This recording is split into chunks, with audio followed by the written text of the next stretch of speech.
Esselamu Aleyküm ve Rahmetullahi ve Berekatuhu. Bura Medine'dir.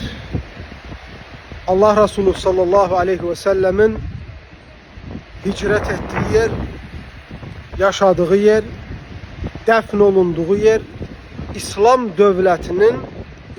dövlətinin təməllərini qoyduğu, əsaslarını qoyduğu şəhərdir. Medine o şehirdir ki Peygamber sallallahu aleyhi ve sellem buyurur ki bu şehre əsla ve əsla ne taun xəstəliyi ne de deccal hiç zaman girmeyecektir. Melekler tarafından korunan şehirdir. Medine o şehirdir ki Resulullah sallallahu aleyhi ve sellem İslam nurunu bütün dünyaya bu şehirden yaymıştır.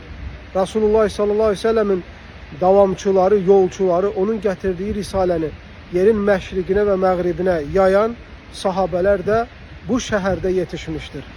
Bu şehirde Resulullah sallallahu aleyhi ve sellem nefes almıştır. Bu şehirde Peygamber sallallahu aleyhi ve sellem yaşamıştır ve mübarek ve şerefli olan mezarı da bu şehirdedir. Ve bu mescid de Muhammed sallallahu aleyhi ve sellemin mescididir. Hansı ki burada kılınan bir namaz 1000 namaza əvəzdir. Ve ayrıca Peygamber sallallahu aleyhi ve sellem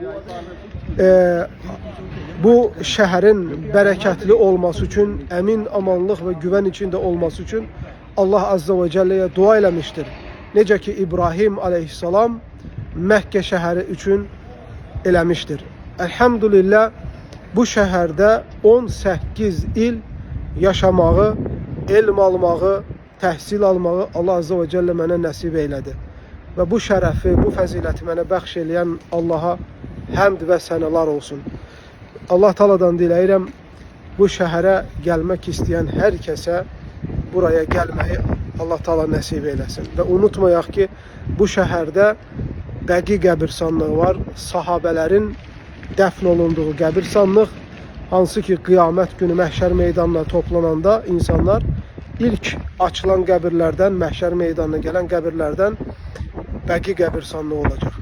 Və hətta Peygamber sallallahu aleyhi ve sellem Medine'nin fəzilətindən danışarkən burada dəfn olunmağın da insan ölərkən daha əfsəl olduğunu Peygamber sallallahu aleyhi ve sellem buyurmuştur. Allah Taala'dan diləyirəm ki, hayatı mübarək şəkildə Allahın əmrinə itaat ederek yaşamağı nəsib eyləsin. Ve mümin olarak yaşatsın, mümin olarak huzuruna köçmeyi nasip eylesin. Kıyamet günü Peygamber sallallahu aleyhi ve sellemin sahip olduğu Kevser bulağından doya doya içmeyi nasip eylesin. Bizleri sıddıklarla, şehitlerle, peygamberlerle, salihlerle həşr eylesin. Esselamu aleykum ve rahmetullahi ve berekatuhu.